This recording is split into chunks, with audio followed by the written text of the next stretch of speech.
పొద్దున్నే లేచి సూర్యుని చూడబోయా, వినాయకుడు ఏమిటో శివుడు ఏమిటో అన్నీ తెలుసు. సూర్యుడినే చూడండి, అందరు దైవాలు మనకు కనపడరమ్మా, మన అదృష్టం. సూర్య భగవానుడు ప్రత్యక్ష దైవం, కనపడుతున్నాడు, హాయిగా కనపడుతున్నాడు. 15 కోట్ల కిలోమీటర్ల దూరంలో ఉండి ఒక కిరణం మనకి ఇక్కడికి చేరాలంటే 9 నిమిషాలు పడుతుంది.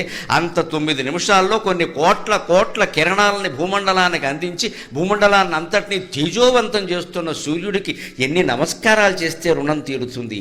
అందుకే హిందువులు కనిపెట్టిన ఒకే ఒక యోగాభ్యాసం సూర్య నమస్కారం. యువతరం అంతా అది చెయ్యాలి. జమ్ము కాదు పనిలే. డాబా మీద సూర్య నమస్కారాలు చేయి. అది కొనడు, 4 యంత్రాలు కొంటాడు, పైకి లేపుతాడు, కిందకి తీస్తాడు, 4 రోజులు వాడతాడు. 4 రోజులు అయ్యాక దాని మీద తువ్వాళ్ళును బనీన్లు ఆరేస్తాడు. అది ఎందుకు కొన్నామంటే తువ్వాళ్ళు బనీన్లు ఆరేడే. సూర్య నమస్కారానికి యంత్రంతో పని లేదండి. తుండుగొడ్డ ఓ చాపోటి డాబా మీద వేసుకుంటే హాయిగా చేయి, ఒళ్ళంతా బాగుంటుంది. రోజు సూర్య నమస్కారాలు చేసేవాడికి, రోజు సూర్యోదయం సూర్యాస్తమయం చూసేవాడికి డి విటమిన్ లోపం రాదండి అసలు.